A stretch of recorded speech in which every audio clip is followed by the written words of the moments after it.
Mapagpalang araw po muli mga minamahal. Kumusta na po kayo? Muli po magkaroon tayo ng simpleng devotion for today. Pero bago po ang lahat, basahin muna po natin sinasabi ng Bible sa aklat po ng Jeremiah, chapter 12 verse 5. Ang sabi po ng Bible, "If thou hast run with the footmen, and if they have wearied thee, then how canst thou contend with horses? And if the land of peace wherein thou trusted, they will weary thee, then how do we do in the swelling of Jordan?" Salamat po sa salita ng Diyos. Ang maraming Diyos, takilat makapangyarihan sa lahat, pinupuri ka namin, sinasamba. Marami pong salamat, O God, sa kabutihan mo po sa amin. Sa iyo pong biyaya, sa iyo pong pagpapala sa bawat araw. Di man po kami karapat-dapat, O Lord. Patuloy kayong nagkakalob ng kalakasan at buhay, maging yung provision, maging sa aming mga mahal sa buhay. Patawad po sa aming mga kasalanan, sa lahat ng aming mga kalikuan, maging sa haka ng isip at puso na hindi kalugod-lugod sa iyo. Patawarin niyo nga po kami, O God, at patuloy na siyasatin mo po ang bawat puso, na sa lahat ng aspeto ng aming buhay, O God, kayo po ang napapapurihan. Pagpalain mo po, O God, maging ang simpleng devotion ito at maging blessing po sa bawat sang nakikinig. Sa iyo lamang po ang papurit po, salamat. In Jesus' name we pray. Amen. Ang sabi po ng aklat ng Jeremiah chapter 12 verse 5, na kung tayo daw po na tumatakbo sa mga naglalakad at napagod tayo, paano tayo makipagsabayan sa mga kabayo? At sa tiwasay na kapayapaan, kung tayo daw po ay nandun panatag lamang, paano tayo pupunta, makikipaglaban doon sa kaguluhan, sa kapalaluan ng Jordan? So mga minamahal, ang ibig po sabihin nito sa ating buhay, kung tayo po sa buhay na ito ay nagiging panatag ang ating kaloob at puso sa mga nangyayari sa ating paligid, paano tayo makipagsabayan sa mga naglilitawan, sa mga nagsusulputang maling mga katuruan? Kung hindi ho natin bababarin ng ating puso't isipan ang bawat araw sa pag-aaral ng salita ng Diyos, tunay na madali po tayong maaakay, matatangay, mahihikayat ng mga maling gawi ng sanlibutan ito. Alam niyo po mga minamahal, ibinili na po yan ang salita ng Diyos. Sinabi po yan sa aklat ng 1 John chapter 2. Ang sabi nga po, love not the world or even the things of this world. Because if you love this world, the love of the Father is not in Him. Wala ho din yung pag-ibig ng ano mo po yun. The lust of the flesh, the lust of the eyes, and the pride of life are not of the Father but of the world. Alam niyo mga minamahal, ang lahat ng mga bagay na yan ay hindi po inuukol sa Ama. Madali po nating sinasabi na tayo ikay nagpupuri sa Diyos. Madali natin sinasabi na ang pananampalataya natin, tulad na sinasabi ng Hebrews chapter 11 verse 1, now faith cometh, sabi nga po, faith is the substance of the things hoped for the evidence of the things not seen. So madali natin sinasabi na ang pananampalataya gano'n, nagtitiwala tayo. Pero hindi lamang po yung isang verses na ating babasahin. Subalit ito po'y kabuuan ng buong banal na kasulatan.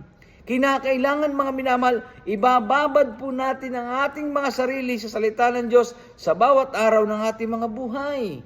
Atin pong pagbulay-bulayan ang ating mga buhay.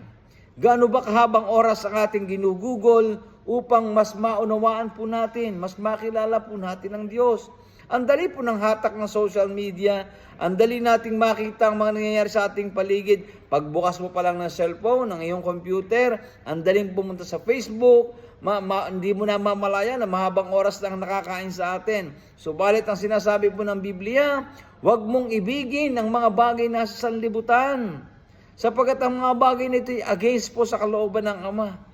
Sapagkat ang lahat ng ating makikita, yung ating mga mata, sabi nga, the lust of the eyes, nalilibang ho yan mga minamahal eh.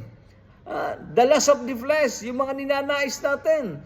There's a lot of things na maagaw ng ating atensyon. Ang sabi nga, mapagmasid tayo. Sapagkat ang Diablo po is just like a roaring lion. He look for someone he might devour.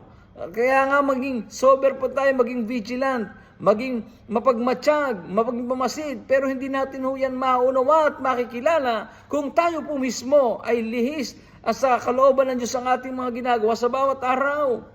Madali po natin sinasabi na tayo nagpupuri sa Diyos, pero ano po yung ating mga puso?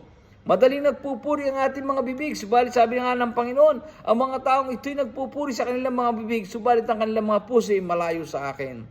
Kapag kadaka, ito pong isa man sinasabi ng Bible na yung pride of life, baka ito'y nagiging bunga sa atin.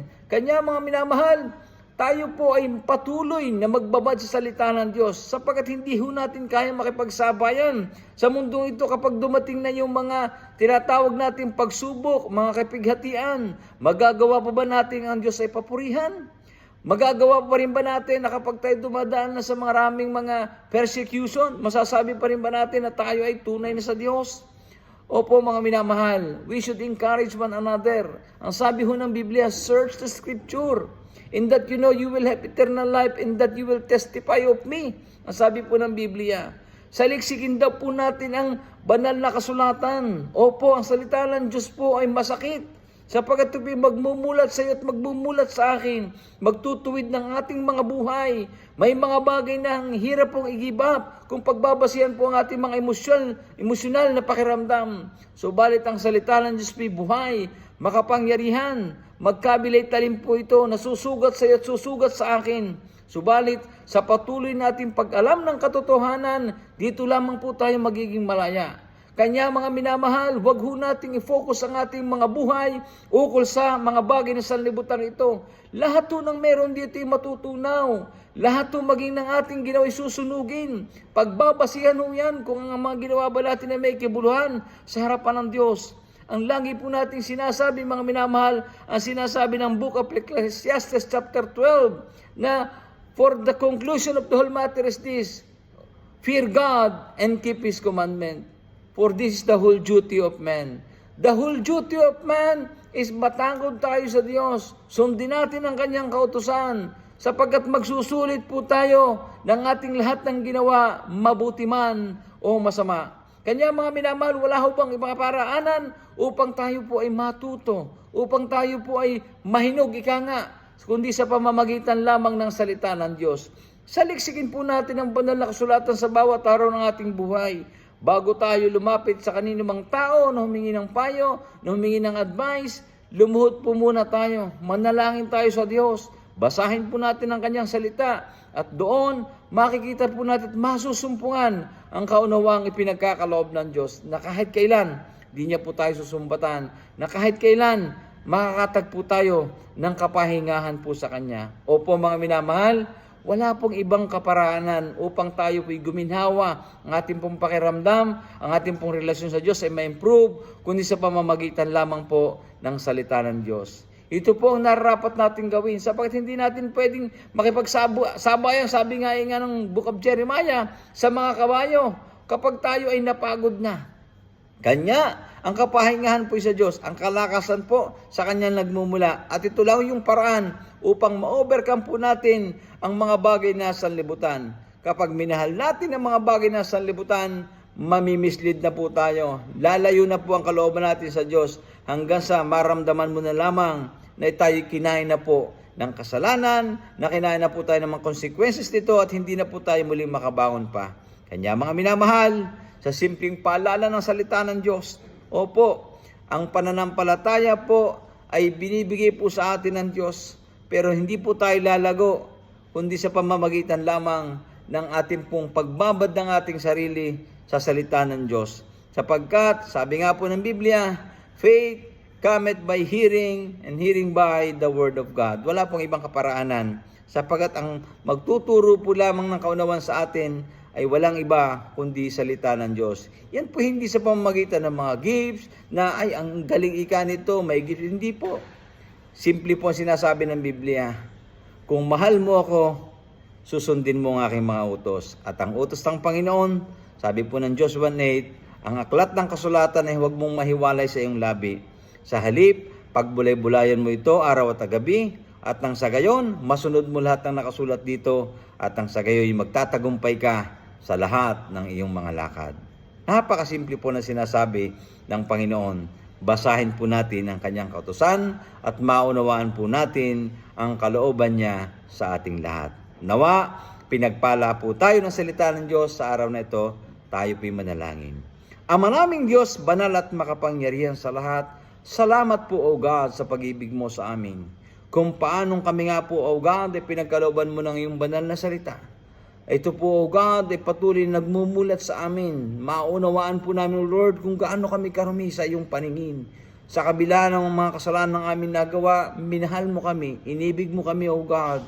pinagkalooban mo po ng kaligtasan.